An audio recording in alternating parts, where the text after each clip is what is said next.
Sanu le mondo vela menila, wari le mondo vela menila.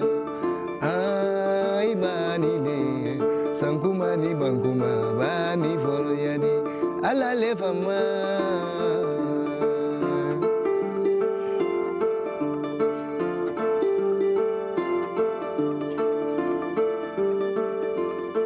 In Africa, when a story gets written down, it dies. So the griots have been present for generations to sing their stories to the sound of the kora. Mandingo, Serer, or Wolof, the stories are told in multiple languages. Hidden within the wood of the baobabs, their power is unique and eternal. Stronger than weapons, gold, or oil.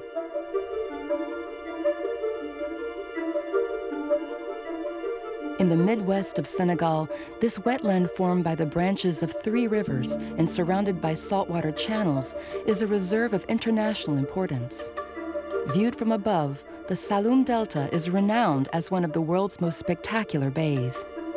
An untouchable sanctuary with its green canopy is listed as a World Heritage Site.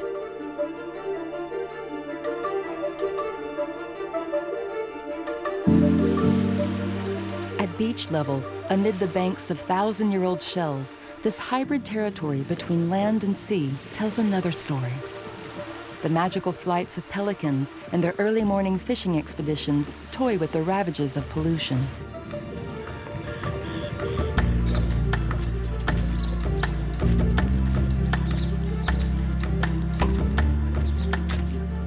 Ecology may not be a mainstream issue in Senegal, but Pierre and Paul are forward-looking and concerned about the common good. Sons of millet and peanut farmers, they are as adept at navigating the meanders of social media as those of the mangrove that they've learned to protect.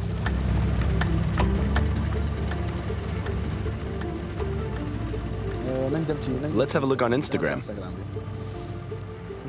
I've got 4 or 5 videos that we can edit and add a Senegalese song, which would work well. We'll put it on our page and link it directly to our Facebook pages. It'll be good. We're constantly on the lookout. Everything is done online now, so you have to be connected all the time. For example, if a client sends you a message on social media, you have to react immediately. That's what makes the difference, to be honest. The COVID pandemic has been a springboard for their ecotourism business that they created 11 years ago. It's not in the nature of Senegalese to visit their country. There are people who live only 10, 15 kilometers away who don't know the Saloum Delta. When COVID came along, there were no more tourists. So, how did we get the Senegalese to come?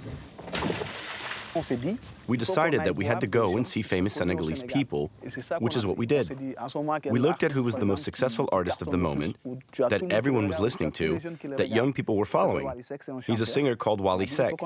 So we went to Dakar to meet him and invited him to the Sign Saloum. He was really cool. He said he would come and would even shoot a video with us.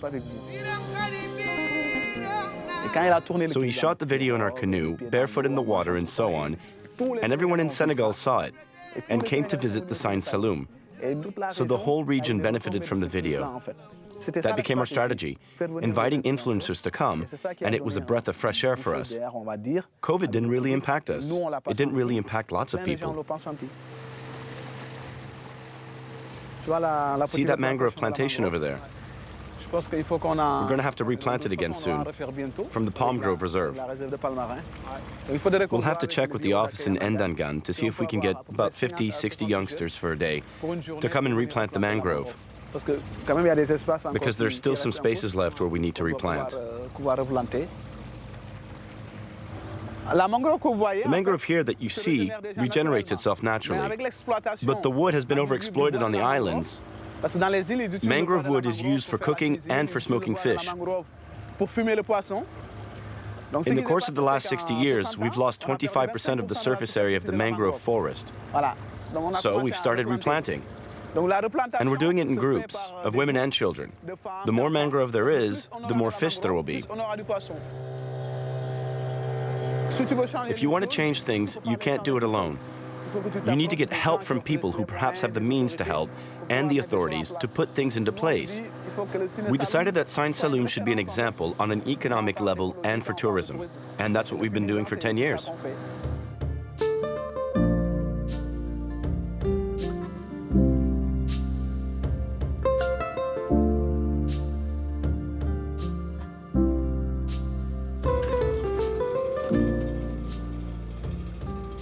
We have just one canoe. We could have had 4, 5, a dozen canoes. We could have had them if our work was solely business-oriented. And that's very difficult, not expanding. It's an everyday battle. So you mean that you accept there's a limit, economically, a limit to your growth? Yes, exactly. We accept that now. You accept to earn less than you could actually earn? That's it, yes. Because we could earn more, 2 or 3 times more. We could, because there's huge demand to come here. But we don't want 50 or 100 people coming here, eating, consuming, and degrading everything, and then leaving. We want small groups, families, friends, and so on. Above all, we want to stay small and do things well. Small is good. As soon as you start to expand, you lose all control. That's how it is. You might have money, but the friendly aspect is gone. What's your definition of happiness? I'd say being happy with what you've got, even if there's a temptation to have more. But as long as you're satisfied with what you have, you can live happily. And live simply. Surrounded with people that you love, that's all.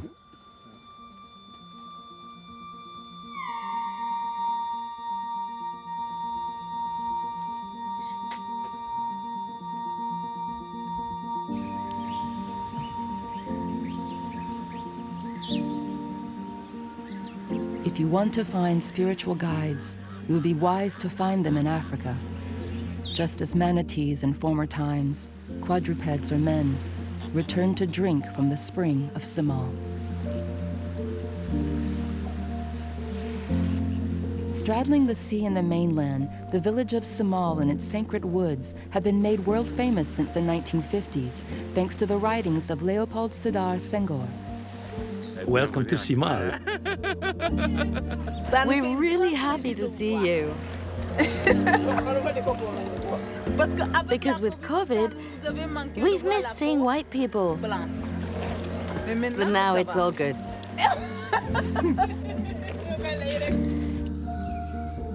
This is where the poet turned president grew up and looked after his flocks.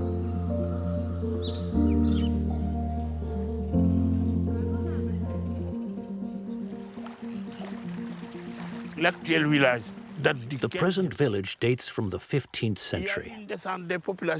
People came from the mainland to the coast to fish for seafood. That's when the villages here, and others that no longer exist, were created. That was when the first village of Senegal existed. In the Saloum Delta, horses and carts are as common as pickup trucks. Patricia looks after them, as she does with the people she lives with. Of Breton origin, she was born in Senegal, but had never lived here until she fell in love with Senegal.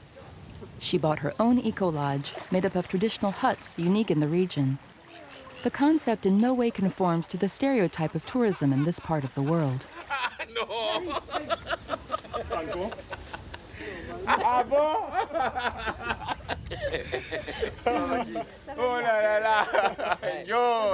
How are you? I'm fine, thanks.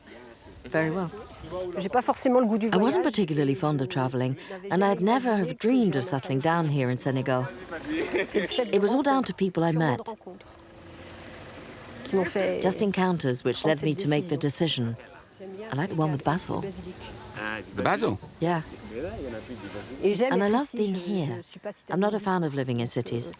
I'm a Senegalese.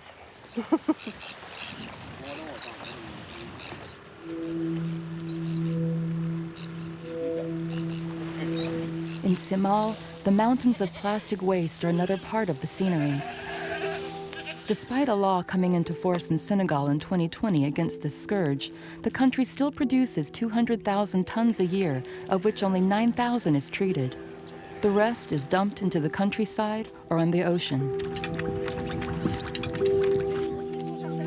This reality is starker than poetry, and yet Patricia has chosen to live with it, for worse, or sometimes for better.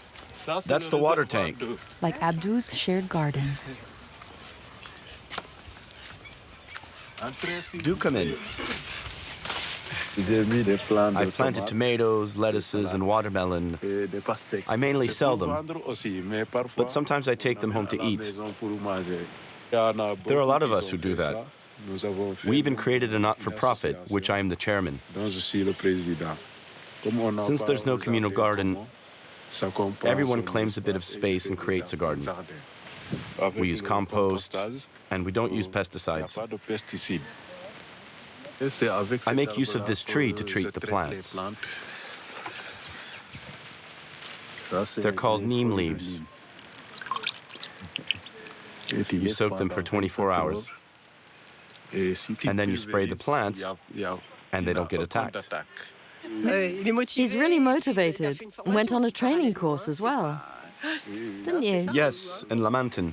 I find this charming, especially in this zone. It's quite symbolic. This zone is beautiful, but it's overrun with waste.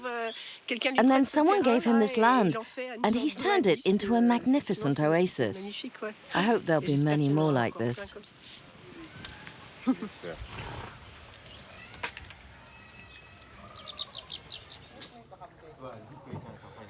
There are people who want to save the planet, who want to spend a week here and set up programs because they've seen all the waste, or because they reckon the school is missing this or that, or because they think that they have to create gardens, etc.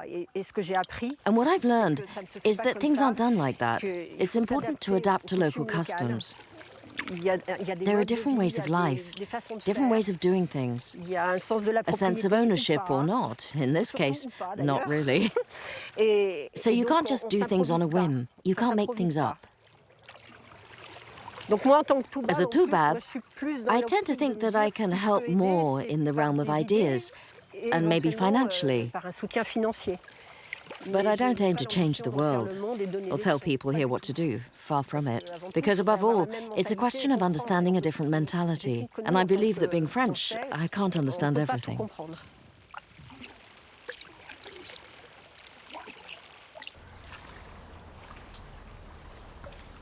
Sacred trees like these, called the pangol, represent the link between God and humans for the Serer people.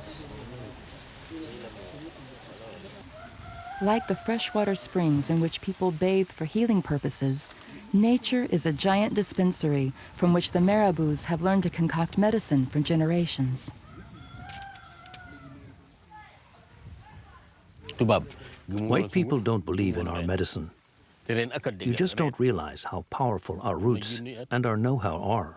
Unshakable. 1,000-year-old knowledge. If you take this and put it under your bed, and I come to hurt you, I'll be the one to die.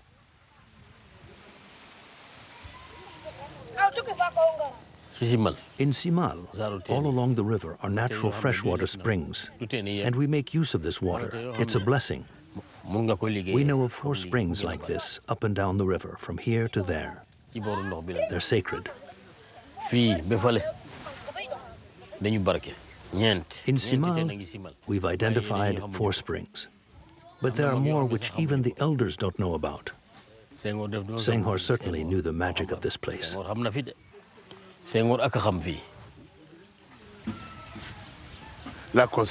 The West is built upon rationality. But we've been born in surroundings where mysticism prevails. We believe in the existence of other invisible matter and actions. Different people here have their own knowledge, their own methods, their own ideas. How do certain phenomena occur? We don't know, but we can observe them.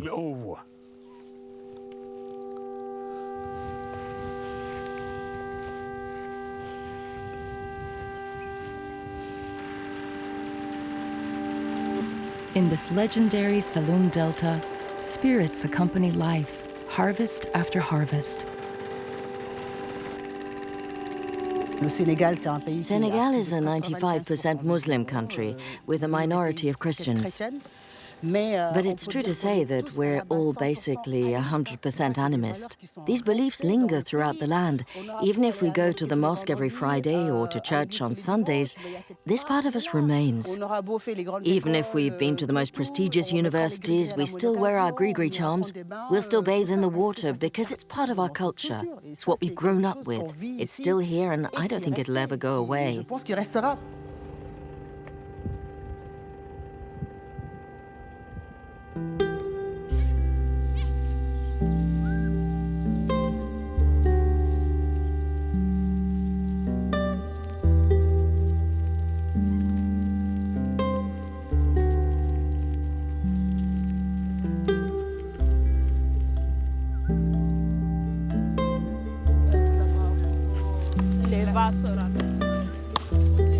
Year after year, the demographic explosion in Senegal puts great pressure on the water supply in arable land. 40% of the population live below the poverty line.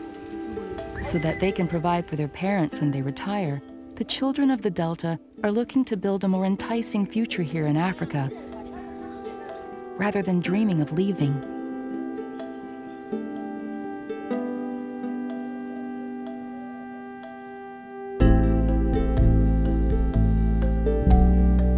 Midwest of the country, the ocean and salt are gaining ground on the farmland, which provides for the population.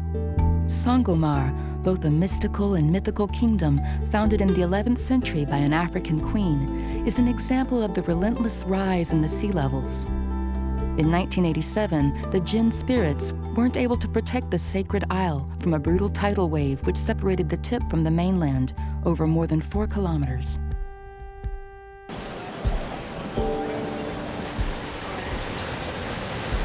Winter upon winter, coastal erosion, accentuated by deforestation and climate change, is tearing Senegal's coasts apart. In the Saloum Delta, far from the political hub, it's women more than men who instinctively know that ecology has the power to prolong life. As illustrated by the Moringa, an ancestral plant with antioxidant qualities, which can help fight malnutrition and to purify water. In Wolof, the plant is called embody, never die in English.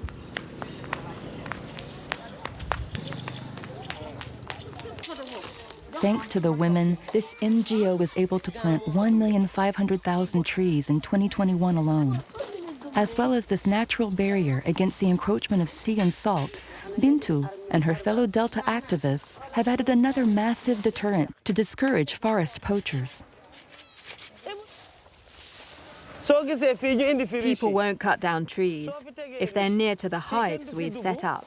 No one comes here to try and destroy our environment, our mangroves. And also, bees forage male and female flowers and pollinate them. That's why we've put the hives here. Bees prefer Avicennia because they're sweet. All the hives are surrounded by Avicennia, and that's what produces the mangrove's honey. The flowers are essential. It all brings in a lot of money. We sell bees and we sell the honey. These women, many of them mothers, are as demanding as the bees of the Saloum Delta in wanting to maintain the mangrove's green canopy. Jean Gup, Nebadi's founder, understands the power of women in Senegal, his adopted country for over 30 years. And even erosion? You have erosion problems here or not? Yes, we do. Well, we have a few solutions. Really? The authorities have followed his lead and count on this female eco-awareness. Bintu?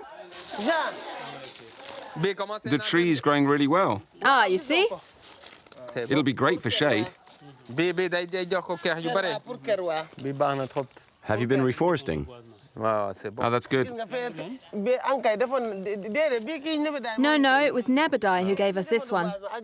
We planted others with the Marine Protection Group, but the sea level rose and destroyed everything, even though they'd been growing. Over there? Over there on the other side, toward the sea. We'll have to plant a different type of tree.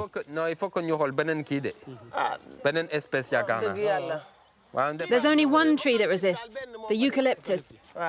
Nebadai has taught us how to manage. Last Sunday, we took 3,800 euros from the till and gave each woman 76 euros for their work. Congratulations. It allows the mangroves to rest and for us to find other sources of income, selling peanuts, couscous. That's really good. Women are good at managing money. At Nebadai, every time we support economic developments, we do it alongside the women. They're like our mothers, so when they have to look after money, they do it with care and think about the children, the house, the family. So it's important because we can't live without money. But it needs to be managed, and people need to be reassured that it's being well managed. Otherwise, people get discouraged. In general, women deal with this 1,000 times better than us men. Our sole reason for existing is to be useful. It's the ultimate aim of Nebadai. So, ladies, go for it. Be the leaders of sustainable development. If we're still needed, then we'll have failed. Ah, here's my canoe. There are some here. It's a good spot for shells. Those of you looking for oyster, carry on.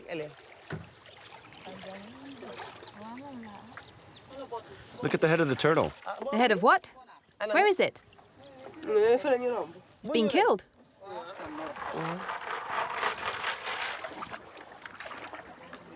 There are lots of sea turtles here. I know that someone has done this during the night. Poachers come in the night. It's prohibited. It's horrible what they've done. It was so young.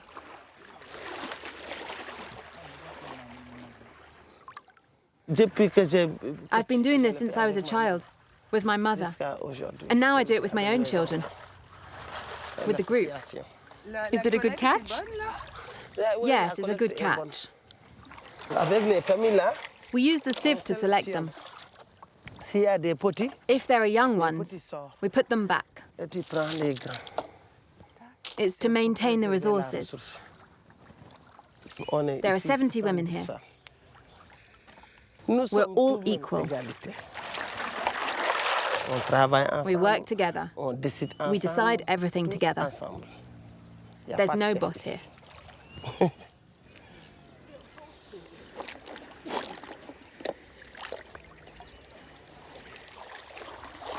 I think the others are ready. Everything we do takes place in the mangrove. That's oyster picking. We select. We don't take the young ones. And we don't sever the roots. You don't get good quality if you take them with the roots. So you wait until they're bigger to get the best quality. These will be sold fresh. We learned how to make oyster strands. They're very common in Senegal. I've trained many women on the islands. On Saint-Louis, many women here in the group. Women don't have much money here. We depend on the natural resources. That's why we look after our environment at all times. That's why we reforest, why we reseed, why we make these strands, why we keep bees, to preserve our resources.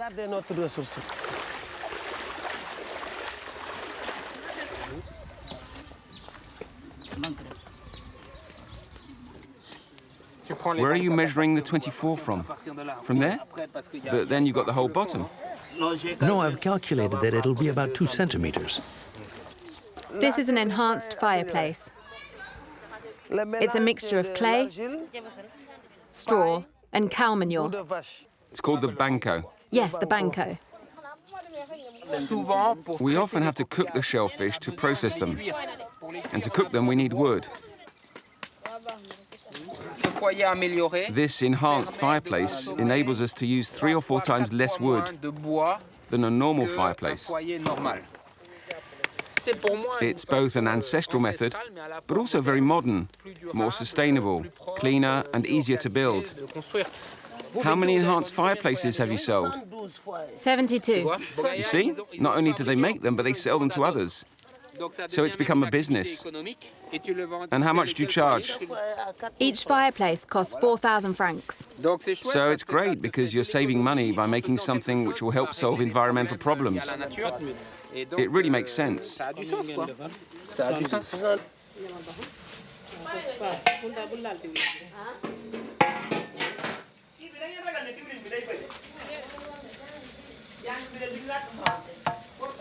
That's jumbo to bring out the taste better. Is that nice? I'm not so sure. You don't really know what's in stock cubes, do you? We should think about making our own from our own plants. That would be better, wouldn't it? Of course, no comparison.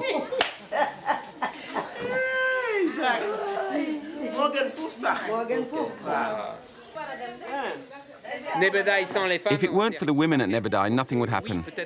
There are some things that I can obtain because I have access to them. I'm Senegalese, but I'm also a toubab, so it's easier for me to get funding from elsewhere. I can speak the language of those on the other side. But the women here are the ones who do everything.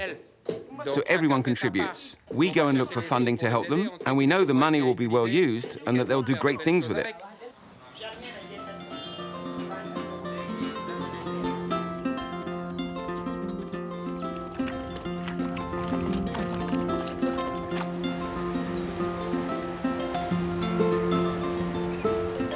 Life in Africa has taught this native of eastern France to put aside his ego for the benefit of the collective, and to live with eyes and heart wide open, to unlock the secrets of the mangrove and its bolon, where flora, fauna, and humans have adapted to each other.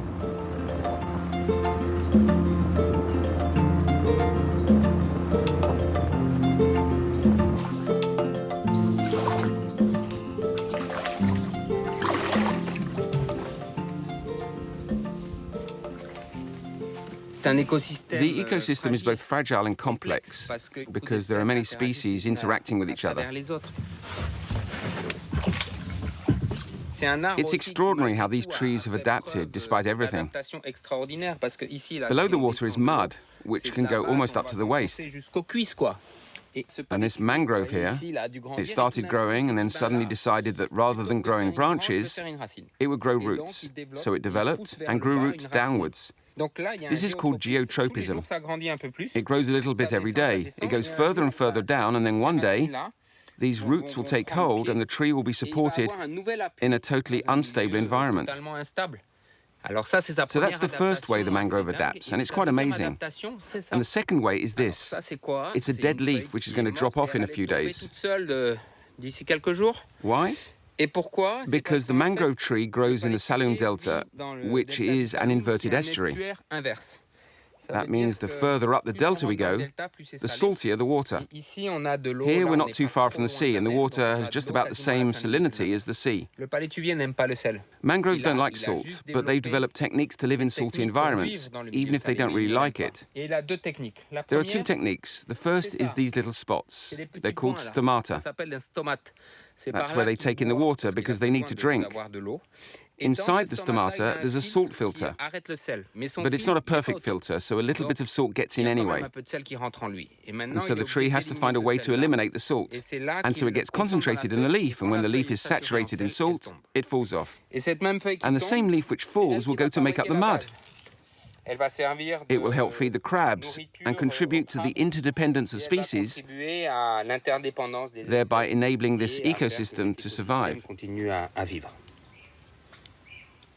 For us, the protection of nature and management of the environment can only work if humans themselves are functioning well. If you can't pay for your food, your housing, your health, and your children's education, you're not going to start worrying about protecting the environment.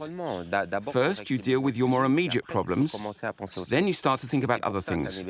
That's why at Nebadai, we have to take this into consideration and ask how people are. Because if the planet is suffering at the moment, if Senegal's forests are disappearing, if the oceans are empty of fish, this is because we humans are responsible. And we're doing it because that's what we do. In other words, if you've got problems every day, you deal with these problems first, just in order to survive. So we need to get out of this situation where we're not doing well and start doing a bit better. Perhaps we can start by being more aware of the tree alongside us, or by being careful not to take the young fish, but the older one, and leave the young one in the water. But you'll only do that if you're not in a situation of extreme necessity.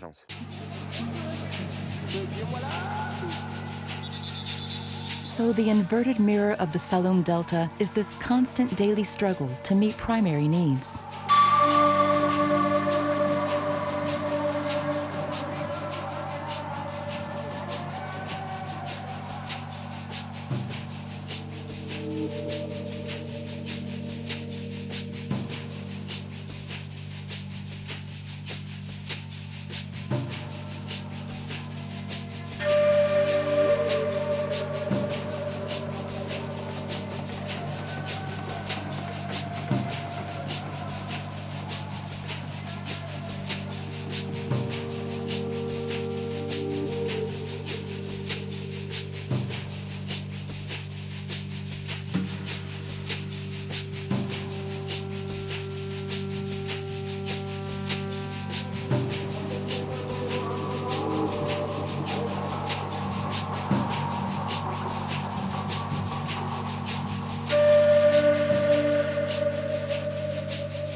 In Senegal, 600,000 jobs, which represent 17% of the active population, officially depend on fishing.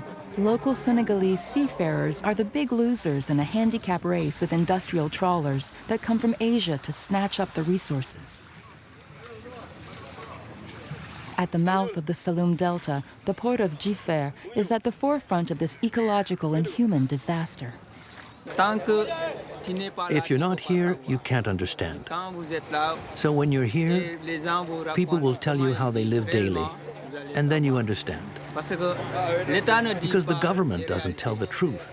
It never talks about what people are really living. They don't even know. They go about their daily lives, their normal trouble-free lives. They have beautiful houses, big cars. But here, we have nothing, and it's hard. But we try to cope with it all the same, because we don't have a choice. And that's the extent of our ambition. It's our life. Our ancestors, our grandparents lived like this, and so we're going to carry on living like this. Today we went fishing on the high seas, 23 kilometers from Djifer. We caught 2 crates of fish. Before we would catch 200 to 300 crates, and now only 2. See the difference between 200 and 2?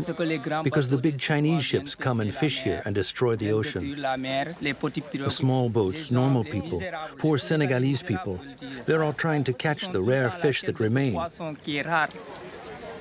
And yet they get nothing. And they're losing strength. In this cold weather and difficult times, the work is too hard.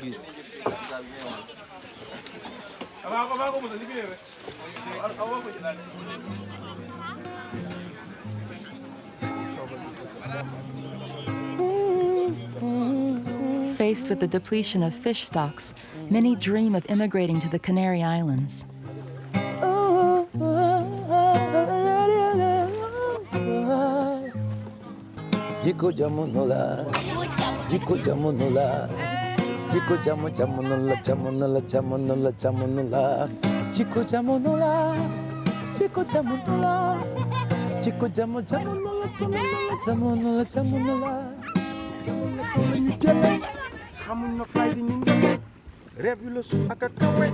gént boo fàtte connexion bi dafa dem foog ñu am passe dañoo kale def ma yem ñaata jëm ñaata yoon la ñu jëm yoonu suuf yoonu ndox fëgg fu ne fu ñu jaare kan moo ñu jàlle jotuma nelaw bi yaakaar gën a tiig foog ñu génn si lan moo ñu tiig ñàkk pare si jamono ci gën a tëradi génn kër gis àdduna bi ci écran bu tuuti accès illimité loxo yaa ngi cliqué souris yi défilé actualité nu muy dikkee bu la mel nga loo yóbbaale jikko jamono la waxal jikko jamono la dëggit jikko jamono la jamono la jamono la jamono la jikko jamono la jikko jamono la jikko jamono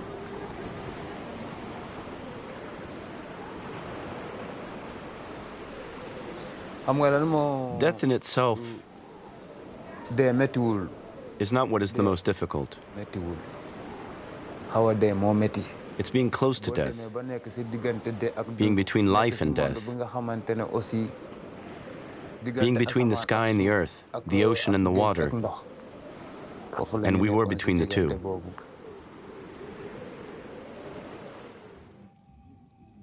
Mamadou, the young fisherman from Casamance who dreamed of Europe, will never forget that month of October in 2008 when the sea spared his life. What's really difficult for Africans like us, with the same goals, the same dreams, is to leave and become illegal immigrants. We each have our own story, our own reasons for leaving. The guilt of having been saved is coupled with the shame of being forcefully returned to Senegal, like a double punishment that he shares with his mother, Ami, who's been forced to continue running a market stall to provide for her family. We only had 3 days of calm seas. The rest of the journey, it was very rough, day and night. It was like a never-ending maelstrom. We planned on supplies for a 9 to 10-day crossing, but it took 2 weeks. On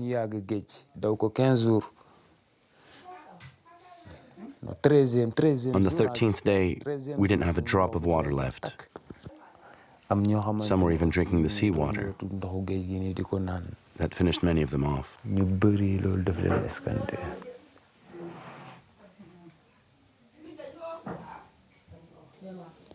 208 on board. 87 died. I worked my fingers to the bone. I'd hoped that if he arrived okay in Europe, I could have finally stopped working. And so now it's like nothing has really changed.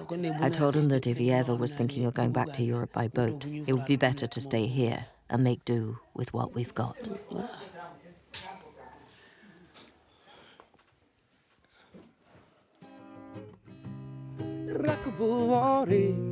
dinga jekki ndox bu soobee buur bi gone dina màgg bay dox lépp dina baax lépp dina baax lépp dina baax lépp dina baax lépp dina baax lu jikko jamono la dara jar jar la waram karaw bu ñu ñàkk dara jomb la dara warul jomb góor yàlla bu am bu kawe te nga jéem a bay sa tool yàlla du baykat bu xaar fu muy tawe di nga gis sa yoon jamono tëra di toogal ci dëkk bi jaayante selebe yoon la jamono naxa di fogal sa bopp li ngay jàngote bu la gën def jaam tukki du tekki fépp la metti labali fas bu mu gàcce nga tekki xaalis dafa nga ne lamiñ ci jamono dëgg ne pat doole poche ak carte gab moo lay wax lool ma tu bëtu xol bi pat paaka ci put bu mu tax nga bon xoola fu sori bul jàll gooy jikko jamono la waxal jikko jamono la jikko jamono la jamono la jamono la jamono la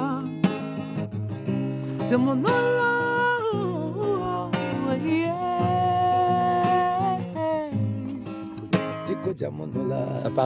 The song is about young people who dream of an El Dorado elsewhere.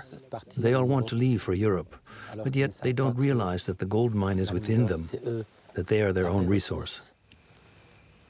We can perhaps talk about oil or about gold in our countries, but we are the primary source of wealth, our intelligence, our know-how, our knowledge, and above all, our humanity. And that doesn't exist everywhere.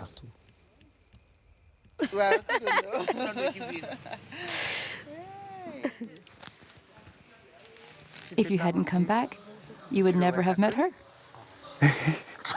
Yes, that's true. Of course. It was thanks to God. So that's life. Yes, that's life. When you have 3 children here in Africa, it's not easy. You have to work hard. And one day, maybe, they'll be the ones to help you. I hope we'll be around to see them when they're successful. God willing. I heard that oil had been found in Senegal and that it could help the country's development and to fight poverty. What do you think about that? Where is it then? Of course, it could help change the country. In Senegal, everyone talks about it. But the average person doesn't really know much. But we know that when you produce oil, it brings in a lot of money.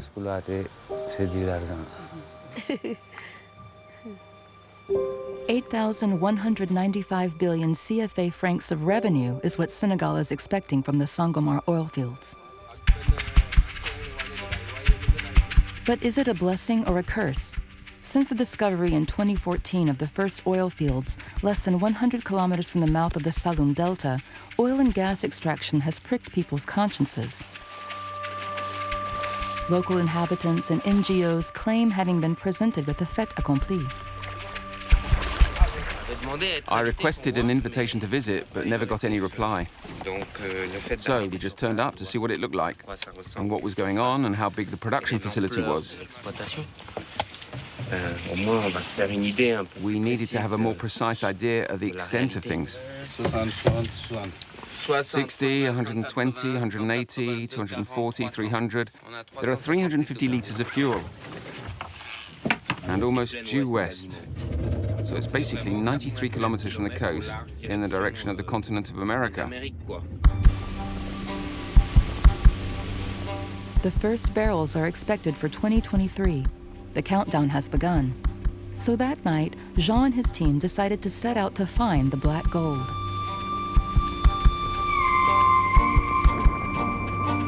After 5 hours in the boat from Jifer, the imposing shape of the first drilling ship comes into view. Between 1,000 and 3,000 meters below sea level, the 2 offshore and deep offshore fields are estimated to produce 2.5 billion barrels. It's finally sunk in. The oil is well and truly here. Not so far from the mouth of a biosphere reserve. We live on fishing, and if there's an oil spill, what's going to happen? That's what's frightening. Having said that, it's easy to criticize. We came here with 300 liters of fuel. These are our containers. We criticize oil, but we need it like everyone else. That's what needs to change. It needs to change. It's not easy. Change can be really difficult, but it's vital. We have no choice.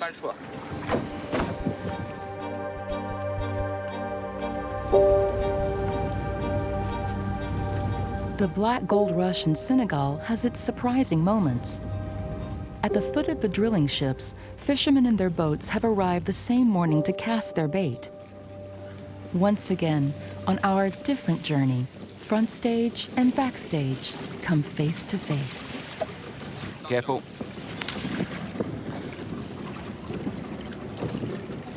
Have you come to fish at the foot of the drilling ship? Yes. But why? Are there fish here? Yes. Lots. And the drilling doesn't scare away the fish? No, the fish aren't scared away. Not at all. And have you come far? 116 kilometers. 116, and you arrived this morning. Yes. From where in Senegal? Yoff Tongor, a district of Dakar. 116 kilometers, and we've done 97 from Jifer. It's about midway between Dakar and the Saloum Delta. which is what we thought. So I think this ship plays the role of an FAD, a fish aggregating device. It doesn't move. Algae clings to the hull, smaller fish gather, then bigger fish, and a whole food chain operates around the bottom of the ship. And so there's a concentration of fish. The problem comes when there's an oil spill and the residue leaks into the ocean. How will this be managed? How will it be removed? And how will it spread into the rest of the ocean? How do we deal with this? That's what we're worried about. But as we can see, as long as there's no oil spill, these two men are going to fish for 2 days and fill their ice buckets. Good for them. Do you think the money from oil will filter through to the population? I think so. That's what the government says. Maybe when they start to produce oil, the price of petrol will drop. That's what you hope. Let's stay hopeful. God is good. Inshallah.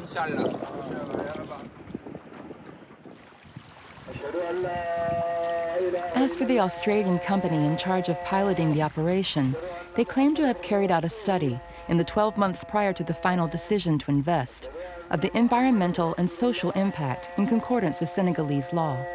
Part of the oil windfall is supposed to be reinvested in the fishing communities and the protection of the mangrove.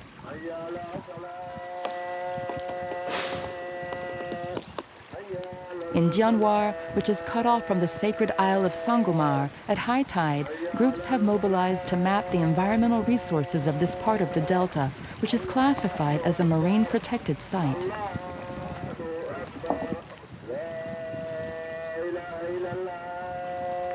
A company which earns billions and billions have just tried to dupe us with 375 million a year.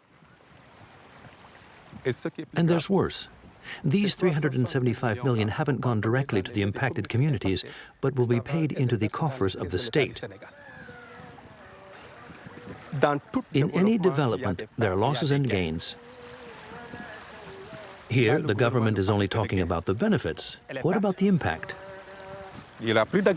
Agriculture has gone, fishing has gone, there are no more kayaks, no more transport of fish, and this island, which we love so much, is on the verge of disappearing.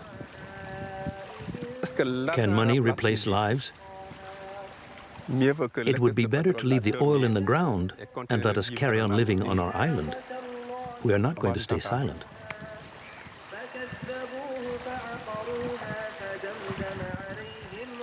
For centuries, the Saloum Islands have resonated to the muezzin's call to prayer.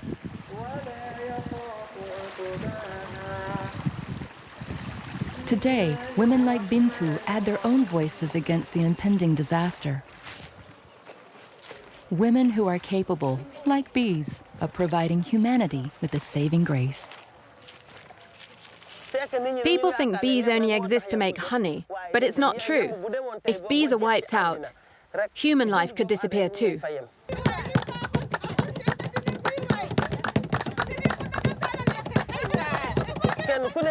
Everyone knows that women's lives are hard. We're the ones in charge of the families. We're the ones who help our husbands. The reforestation is what enables us to pay for our children's schooling. We're a collective of 70 women. Not one of us has a husband who earns a salary. I would ask my brothers for a bit more irman, as they say here in Senegal, a bit more compassion. Because women are rocks. Here in the Saloum Islands, there are some extraordinary women who process the products and are also transforming their own lives. They've understood that we have to adapt and change the way of life that's been in place for such a long time. There has to be change.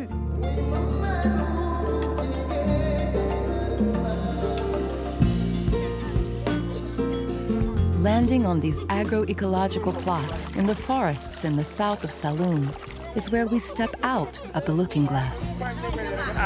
For the last 3 years, more than 800 women from 16 villages have created, thanks to microcredits, a Moringa farming cooperative. Thanks to the women, this medicinal plant is booming.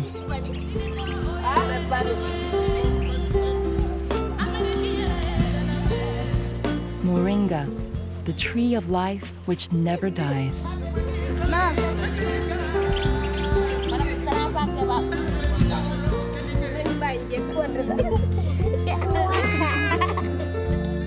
So the griot were right.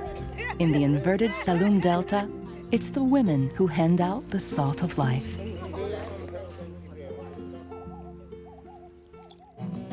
Trong môi đêm ai vui lại dịp gì